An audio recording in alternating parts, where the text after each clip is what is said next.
Olá, prezado aluno, olá, prezada aluna. Eu sou o professor Rony Coser, é um prazer me reencontrar com você aqui em mais uma das videoaulas da Santorini Educacional. Estamos aí no nosso curso de desenvolvimento ministerial.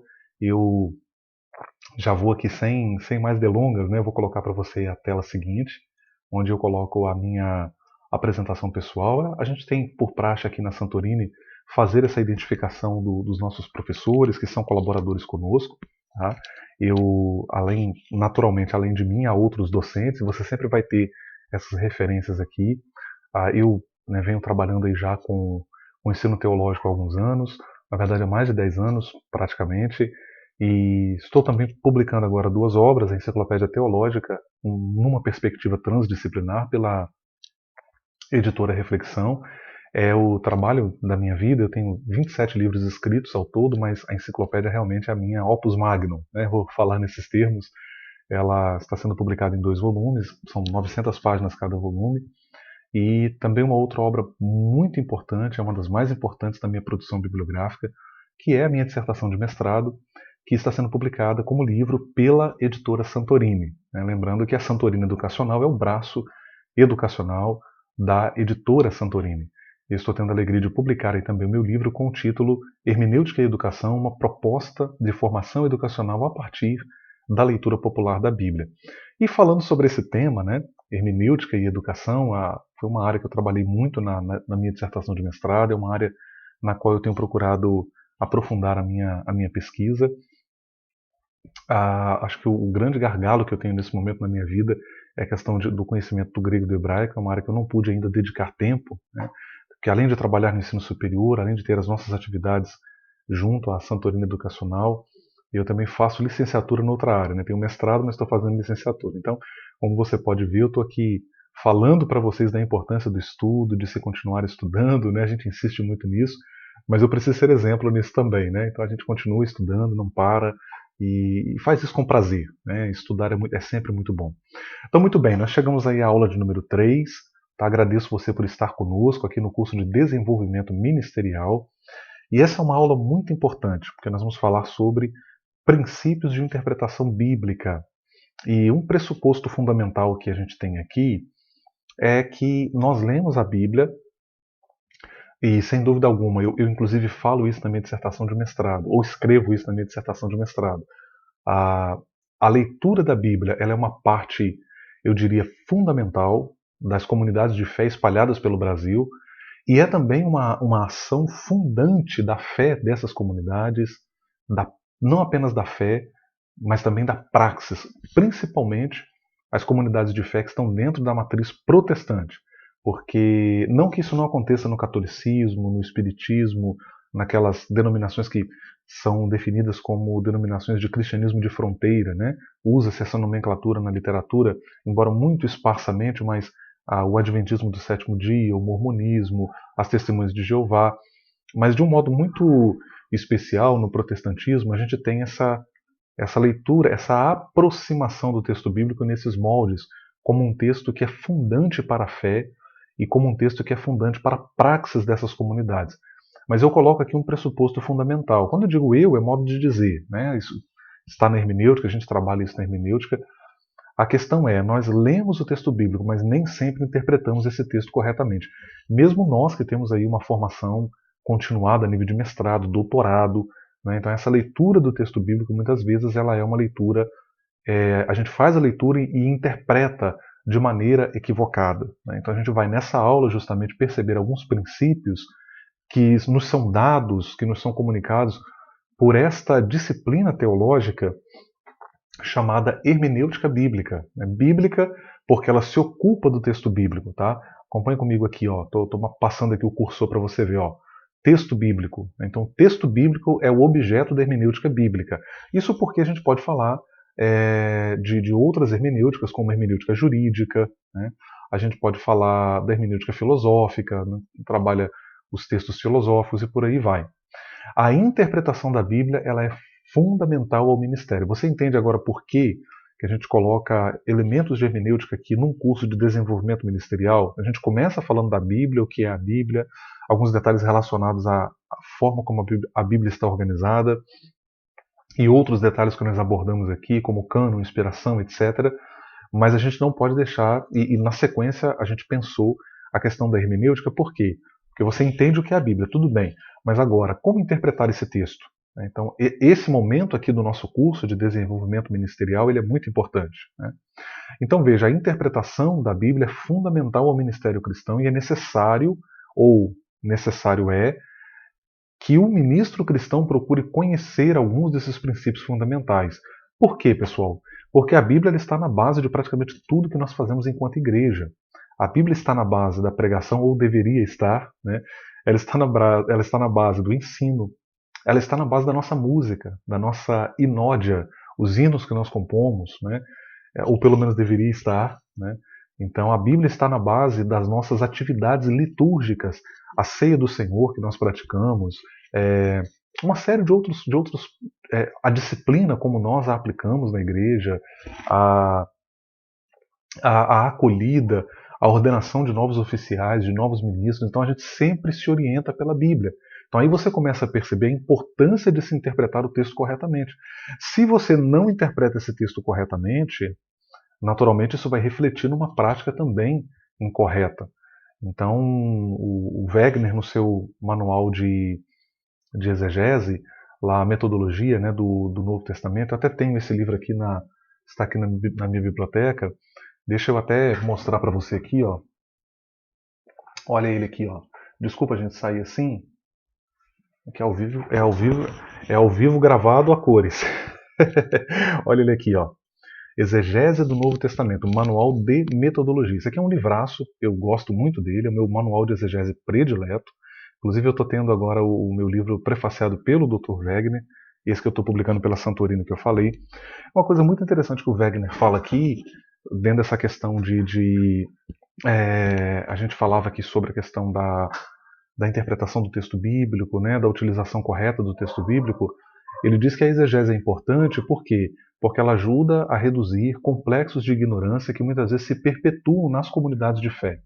Então, é interessante a gente pensar que a interpretação correta do texto bíblico, ela pode ajudar justamente no sentido de reduzir ou mesmo até eliminar determinadas ou determinadas ideias ou complexos de ignorância que permanecem entre nós. Então, por exemplo, essa semana eu estava numa live ao vivo, eu falava sobre a questão do divórcio. E eu insisti muito que a igreja ela precisa lutar pelo casamento, ela precisa insistir no valor do casamento, ela deve trabalhar para evitar o divórcio, para consolidar as famílias. Eu deixei muito claro que o divórcio é uma tragédia social, não apenas familiar, mas social. Né? Então é algo muito sério para a gente pensar. Mas o divórcio é um fato da existência humana, né? da realidade social em que nós vivemos. Isso desde muito tempo, né? Sempre foi. Então, a gente criou, a partir de leituras radicais do texto bíblico, interpretações muito equivocadas que nos levaram, entenda o que eu estou dizendo, essas leituras radicais, elas nos levaram a fazer durar entre nós, e isso ainda existe, isso ainda é muito forte em muitas igrejas locais, né? Complexos de ignorância, ações que nos levam a ter posturas excludentes em relação a essas pessoas que passaram pelo divórcio, ao ponto de nós nem aceitarmos essas pessoas legitimamente. Talvez não exista um impedimento formal, mas no tratamento, no campo psicológico, né, eu chamo de campo psicológico, o não dito, o que é dito, né? Então, o que não é feito, o que é feito. Então, o que não é visto, mas que é perceptível, né? Então, a gente assume posturas em relação a essas pessoas que passaram pelo processo de divórcio, que são posturas excludentes, preconceituosas. Um exemplo de uma caricatura em relação a este assunto: dizer que todo divorciado é um imoral, ou dizer que todo divorciado ou divorciada trocou o marido ou trocou a esposa, né? Então, isso é uma leitura radical, porque nem sempre o marido largou a mulher, né? Em muitos casos, os dois se separaram. Existe uma diferença abismal entre uma coisa e outra. Uma coisa é abandono conjugal, outra coisa é uma separação. Então há casos em que é uma separação, só que a gente rotula, a gente cria rótulos, e nós vamos assumindo posturas excludentes em relação a essas pessoas, quando a igreja, na verdade, ela deveria acolher, ela deveria tratar. A igreja tem o direito de se reservar a dizer, não, você passou por isso, então você não vai exercer o pastorado, você não vai exercer o ofício que você exercia antes aqui, mas você faz parte da comunidade de fé, nós continuamos amando você, você é importante para a igreja, sabe? Só que muitas vezes a postura que as igrejas locais têm é uma postura de exclusão, de preconceito. Os anos passam e as pessoas continuam falando na questão do divórcio, tocando naquele assunto. Eu já vi casos, inclusive, da pessoa se divorciar, ir para um segundo casamento, viver bem com a família, estar resolvido, e as pessoas continuarem lembrando do episódio do divórcio que aconteceu há 10, 20 anos atrás. Né? Então essas leituras, isso é um complexo de ignorância, construído muitas vezes a partir de uma leitura errada do texto bíblico. Né? Então a Bíblia é usada para legitimar essas leituras, esses complexos de ignorância. Então uma correta interpretação do texto bíblico nos leva, na verdade, a produzir uma teologia mais humanizadora, uma teologia de fato que seja mais bíblica, de fato, propriamente dita, uma teologia que seja de fato cristã, né? Uma teologia que seja realmente cristã e que nos leve, então, não legitimar o erro, não legitimar o pecado, mas na mesma medida em que nós não legitimamos, nós não excluímos, né? Nós não agredimos as pessoas, nós não fazemos juízo de valor sobre as pessoas. Né? Nós deixamos que o Evangelho oriente as pessoas e acolhemos as pessoas a despeito dos seus dilemas pessoais. Então penso que esse é o papel da igreja. Então veja, aqui eu estou colocando um exemplo prático, uma questão que é muito sensível. Eu sei que eu estou tocando numa questão aqui que é muito sensível. Ah, e estou falando isso aqui, tá, pessoal? Talvez vocês estão me vendo aqui. Ele deve ser divorciado. Não, eu sou casado há 17 anos, tenho uma esposa que, olha, é uma baixinha de 1,46 de altura, mas é um mulheraço, uma companheiraça. Nós estamos juntos aí há 17 anos, então assim, não me divorciei, não é o meu segundo casamento.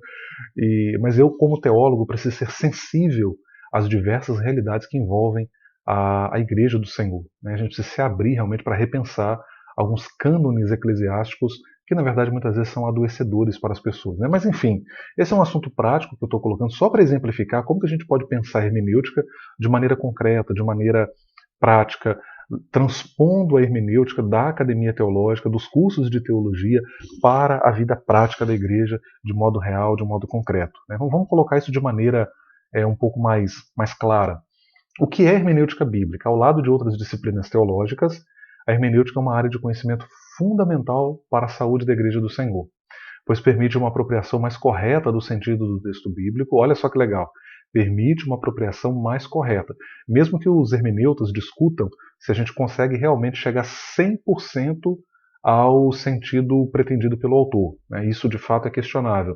Mas a gente pode sim se aproximar desse sentido. A gente tem elementos, muitas vezes textuais, que nos permitem essa aproximação, essa redução daquilo que na hermenêutica é chamado de distanciamentos. Né? Então existem distanciamentos entre nós e o texto bíblico. Então veja, a hermenêutica permite uma apropriação mais correta do sentido do texto bíblico e, por conseguinte, de sua aplicação em nossos dias. Tá? Da hermenêutica, olha a importância da hermenêutica.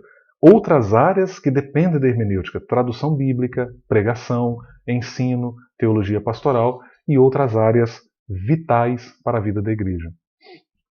A hermenêutica bíblica é uma das disciplinas da teologia exegética que, ao lado da exegese, que é outra disciplina, a exegese, o pessoal brinca, fala que é a irmã gêmea da hermenêutica, porque são realmente parecidas, mas existe uma diferença na metodologia, tá? Existe uma diferença metodológica entre uma disciplina e outra, tá? E ao lado da exegese, ela trabalha pela busca do sentido do texto e fornece assim ferramentas para que se chegue a esse sentido. Nós temos aí eu trago aqui uma citação do professor Esdras Bento. Ele comenta o seguinte: o termo hermenêutica procede do verbo grego hermeneuin, usualmente traduzido por interpretar, e do substantivo hermeneia, que significa interpretação. Tanto o verbo quanto o substantivo podem significar traduzir, tradução, ou explicar, explicação. E aí eu coloco para vocês aí um detalhe interessante, que mesmo que você não tenha tido uma aula como essa que você está tendo agora sobre hermenêutica, o fato é que nós interpretamos o tempo todo. Ou seja, você recebe sinais, códigos comunicacionais, e você interpreta esses códigos. Então, por exemplo, quando você olha para essa imagem que você está vendo aqui do lado, né, quando você vê a luz vermelha acesa, você entende o significado dessa mensagem. Né? Quando você vê a luz amarela, quando você vê a luz verde, O pessoal costuma brincar e dizer que nós vivemos a era dos novos hieroglifos. São esses sinais aí que a gente usa nessa comunicação. Antigamente era por SMS, né? Agora é pelo WhatsApp, Telegram e por aí vai. Então, você quando olha essas imagens, mesmo que não sejam palavras completas, escritas integralmente, elas comunicam uma mensagem que você consegue entender. Por exemplo, quando você vê esse RS aqui, ó, quando alguém escreve isso para você no WhatsApp, você entende que a pessoa está rindo, está sorrindo. Então, nós entendemos essa mensagem, nós entendemos, ou seja, perceba, o que eu estou tentando demonstrar aqui é que nós interpretamos naturalmente. Mas a grande questão é, nós interpretamos corretamente? Isso não é diferente em relação ao texto bíblico. Você lê o texto e você entende algo, mas a questão é, você está entendendo corretamente o que você está lendo? E aí eu coloco na tela seguinte alguns pressupostos fundamentais para a gente interpretar corretamente o texto bíblico. Né? Você precisa se aproximar do texto considerando esses pressupostos. O primeiro pressuposto, o autor. Né? Esse é um pressuposto fundamental. Eu preciso conhecer o autor do texto bíblico. Identificar o autor do texto não apenas como um nome perdido na história, mas reconhecendo suas demandas, características, peculiaridades, modo de escrever, no caso o estilo literário dele, dentre outros elementos. Isso aqui parece algo sem importância, mas é de grande importância.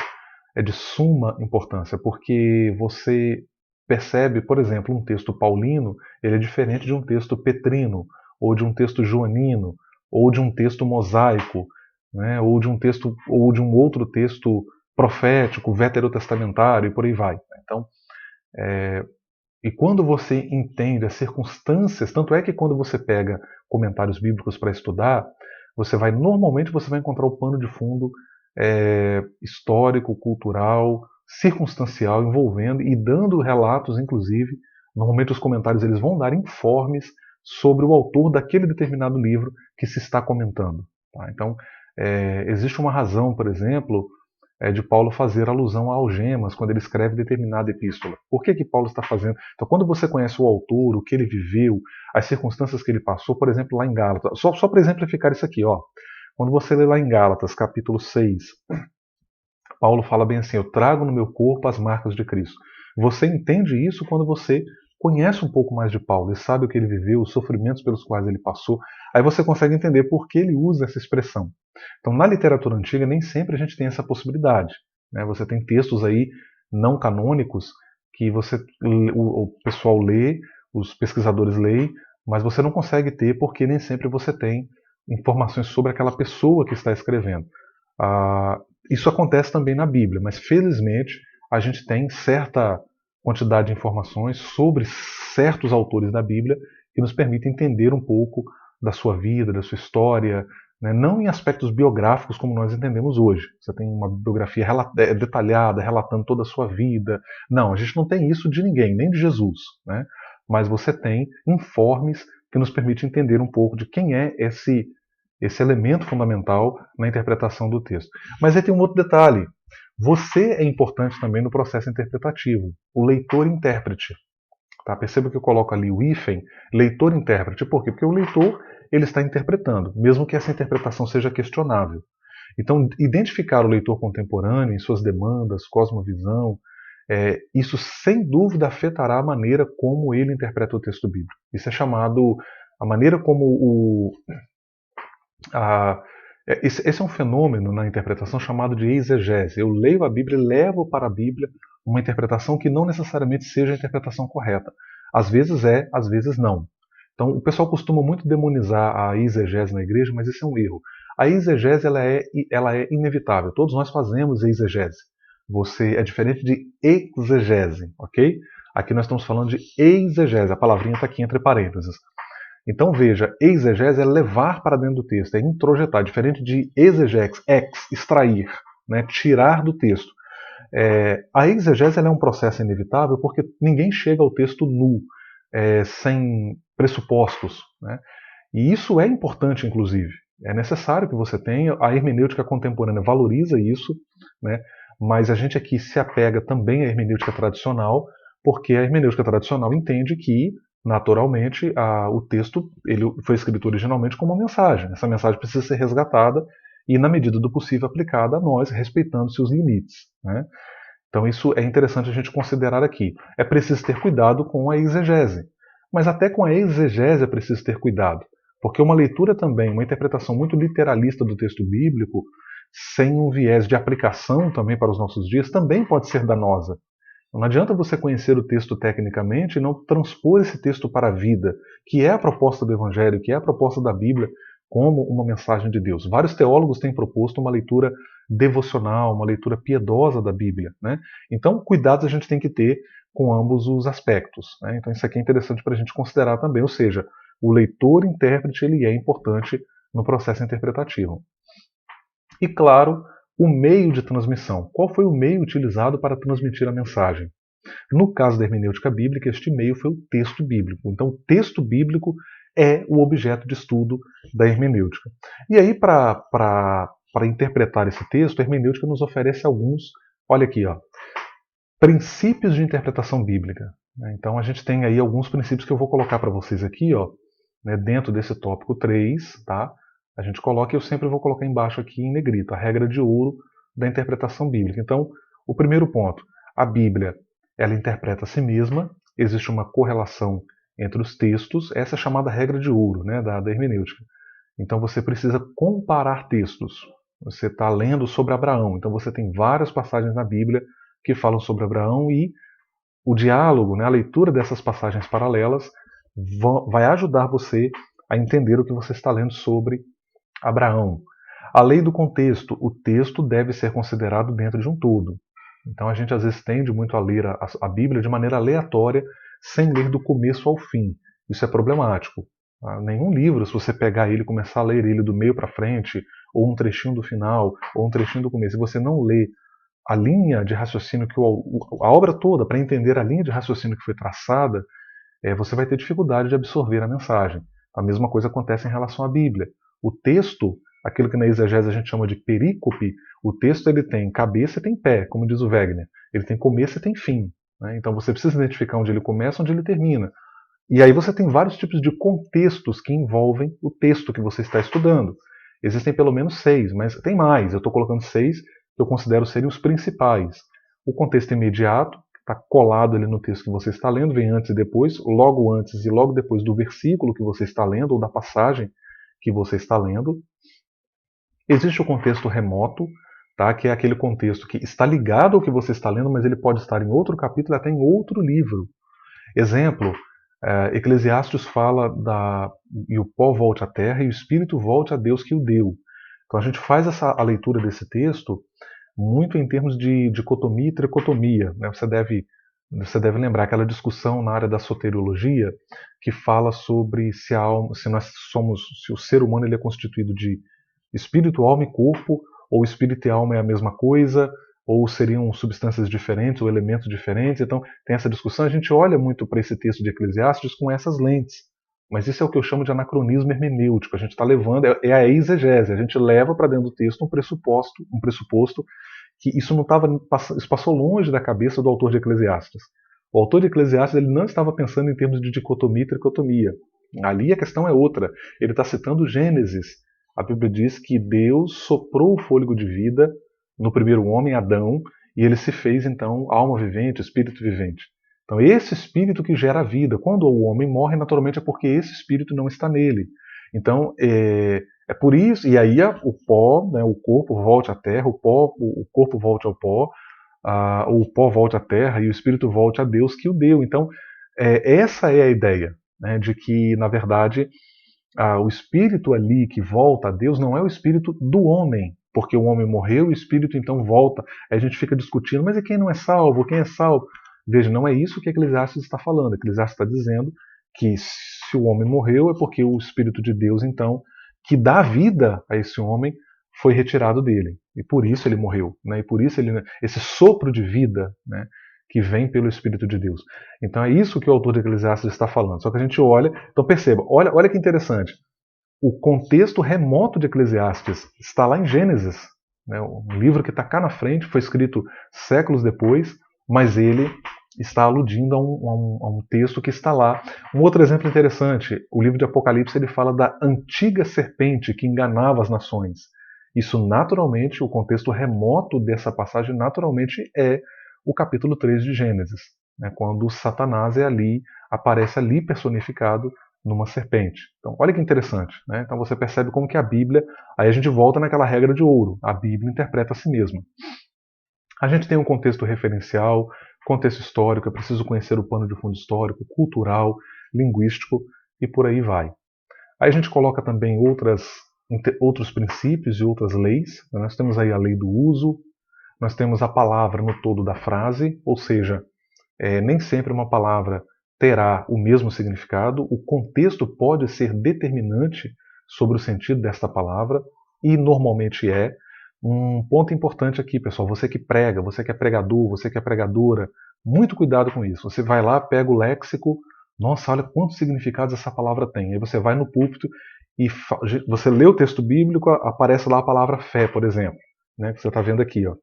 Aí você fala, irmãos, a palavra fé significa isso, isso, isso. Às vezes tem pregador que até cita, né, o teólogo, o lexicólogo, acho que é isso. Ele vai dizer, né, o Strong diz que a palavra fé significa isso, isso e isso. Só que esse fenômeno, inclusive, né, de uma palavra ter muitos significados é chamado de polissemia. Isso acontece nas línguas em geral. E no caso do grego e do hebraico, são línguas muito ricas, né? Então com muitas definições. As palavras muitas vezes têm muitas definições. Então você olha aqui, por exemplo, nesse caso aqui, desculpa aqui, né? Então você olha aqui, por exemplo, a palavra fé, só que olha que interessante, Romanos 14, 23, a palavra fé tem um sentido de convicção.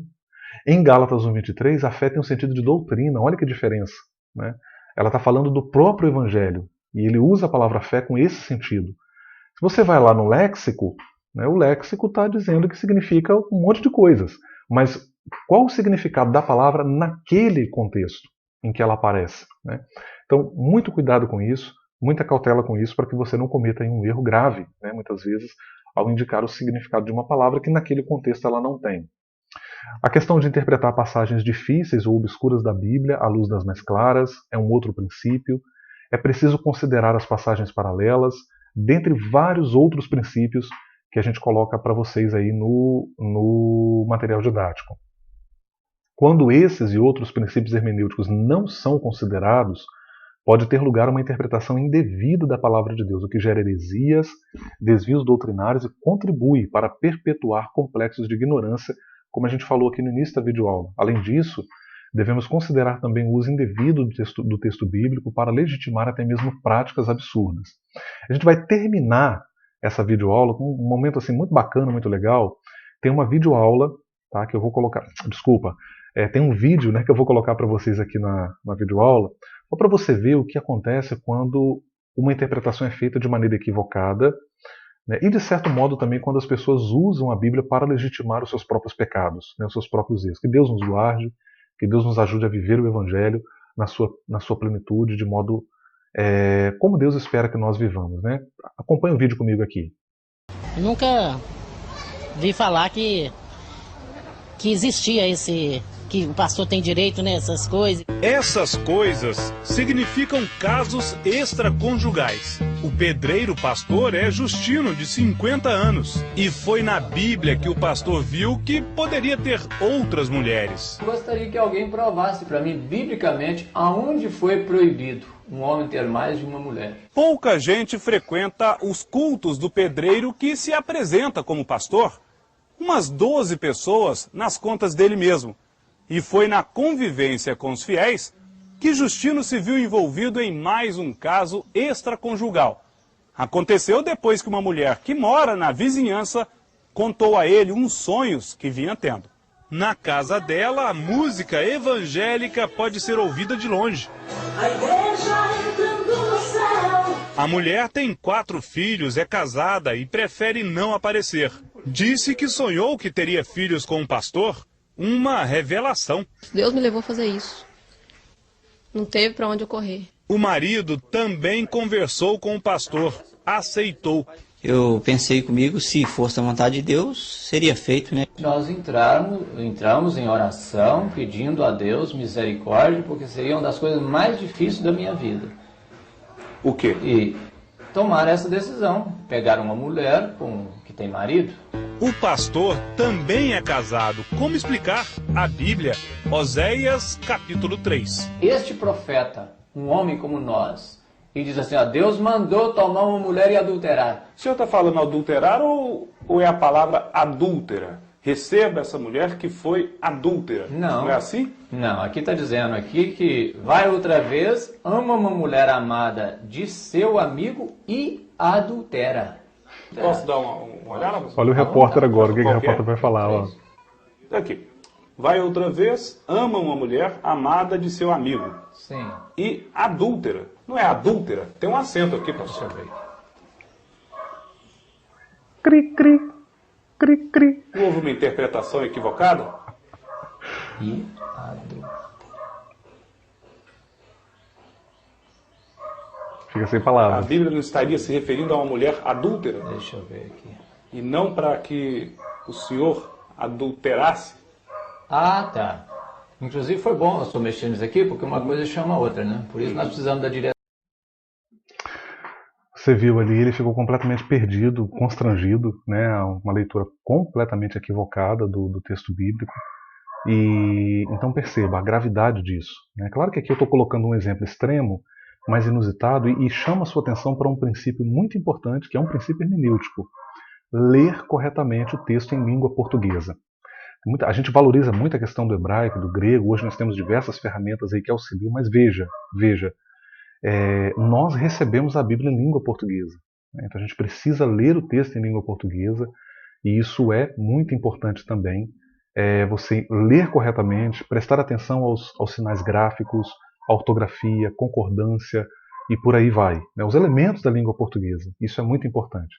Pessoal, nós terminamos então aí mais uma videoaula. Estou deixando para vocês aí a referência bibliográfica do material que nós utilizamos para a preparação desta apresentação, que você tem também no seu ambiente virtual, e deixando aí mais uma vez, como sempre, os contatos da Santorini Educacional. Lembrando que você pode optar por outros cursos, nós temos o básico de teologia, o médio, para você que quer aprofundar, tá bom? Temos o curso de interpretação bíblica, que é um curso voltado exclusivamente para de 50 horas, né, carga horária. Então, aqui a gente vai ter uma videoaula só falando sobre esse assunto. Então, nós temos aí um curso só para a questão da hermenêutica.